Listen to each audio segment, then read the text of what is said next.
Many horror games aim to scare the player. It is in the name, horror, a feeling of intense fear or shock. They set the player inside of a creepy location and attempt to make them feel uneasy before doing something to shock the player and have them panic. It is an easy formula that allows for a wide variety of possibilities, where the game is set, what will appear to scare the player, or what balance of tension and fright the game should have. Yet, it is hard to find games that rely more so on the feeling of dread and tension, rather than the fear of when a monster appears. The element of tension that is required before a scare can properly happen is so often overlooked in fiction, despite many of the most well-loved horror media, such as Alien or Silent Hill, relying on it so strongly. Many games, especially nowadays, set up a creepy mood, but aim for most of their scare to come from the monsters that are after the player. However, just because the shock value of a monster suddenly appearing is well-liked, it doesn't mean that it is the only way to make a player interact with a horror title. Yomawari, Night Alone, and its sequel, Midnight Shadows, do the opposite. They create a situation where the monsters become so commonplace that they stop becoming a source of fear and become part of the ambient tension. In Night Alone, you play as an unnamed girl whose sister vanishes all of a sudden, and now the girl must brave the terrors of the night in order to find out where her sister has been spirited away to. In Midnight Shadows, two friends, Yui and Haru, are returning home after seeing a fireworks display on a nearby mountain. On the way back down the trail to their homes, the two girls are separated by an unknown spirit, and now must search for each other in the darkened town. All you have in both games to fend off the spirits wandering the town are your own 2 feet, a flashlight, and your heart. There is no true way to fight back against the spirits, and most spirits are invisible unless in a source of light. When a spirit is within the screen, however, your heart will begin to beat, warning you that something is nearby. The closer they get, the faster your heart will continue to beat.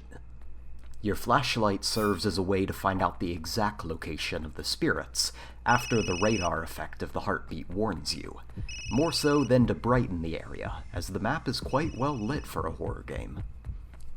The heartbeat and your own footsteps will be the most familiar sounds as you search the streets, as there is no music in the game. The sole song that appears in both games only plays during the credit roll, and no music plays during regular gameplay at any point outside of ambient droning. The lack of a soundtrack helps immerse the player into the world, as moments of fear aren't artificially strengthened with a soundtrack, and emotional story moments are sold entirely on their own merit.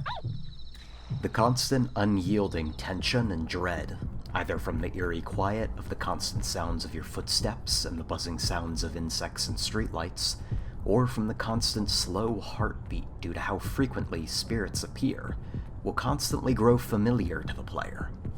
Spirits are often easy to escape from, as there are plenty of hiding spaces all over the town, and many spirits are either extremely slow or have very small aggro ranges. Eventually, the tension of the heartbeat will gradually lose its strength as more of the game is played, and become a reminder of where to pay attention to or avoid going, rather than a source of fear. Should you die, you will be quickly sent back to the last Jizo statue you prayed at, with any collected items still in your inventory. Some may criticize this checkpoint system, as it removes the vulnerability a player will feel in most similar titles. But this isn't a survival horror game, but a normal horror game. Player survival is not a major aspect. Rather, it serves as a way to learn the quirks and behaviors of the monster with minimal punishment for doing so. The monsters are not supposed to be a threat to the player, but rather a source of tension. Once you learn where the monsters are, the danger is navigating past them quickly, not the monster itself.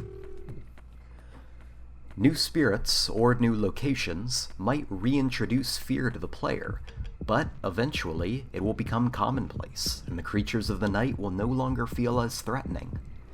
With time, eventually the creepy streets and alleyways will stop being creepy, and the unrelenting heartbeat will begin to feel comforting.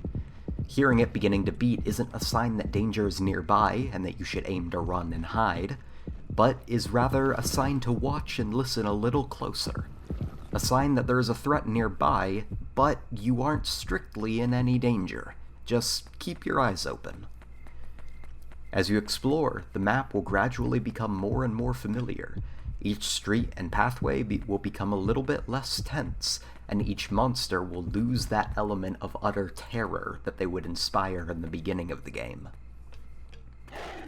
And all of this isn't to discount the other elements of the game either. While it changes in Midnight Shadows, both games have a well-made art style, featuring childish and chibi designs. They stand in sharp contrast to the horror-focused design of the game, leading to an even greater sense of unease with the conflicting art styles. Yet, become part of the comfort as you progress further through the story. The sound design, due to the lack of a soundtrack, is extremely clear and crisp, with every footstep or gust of wind sounding it like it is playing right next to you, and not from a computer speaker. And most of all, the story for both games are well worth playing, even if you may not enjoy horror. Both games deal with subjects like family, coping with loss, and the urban legends and myths of Japanese culture. As you explore the first town in Night Alone, and the second town in Midnight Shadows, you'll learn about the main character and the struggles they are trying to overcome, as well as about the town and the supernatural creatures that inhabit them. As you explore the streets of both locations, there are many items that can be picked up as well. These can range from key items used for side missions or the story, to miscellaneous things which give more information about the protagonist's thoughts.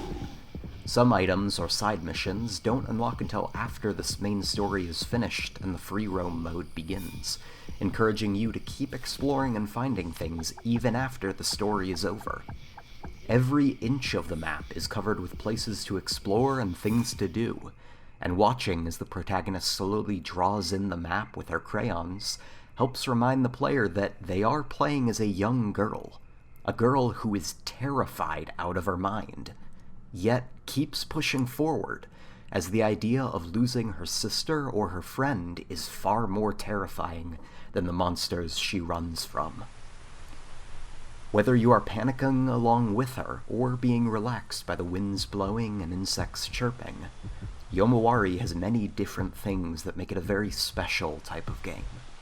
The tense and creepy atmosphere, the beautiful art and calming sound effects, or the story and exploration.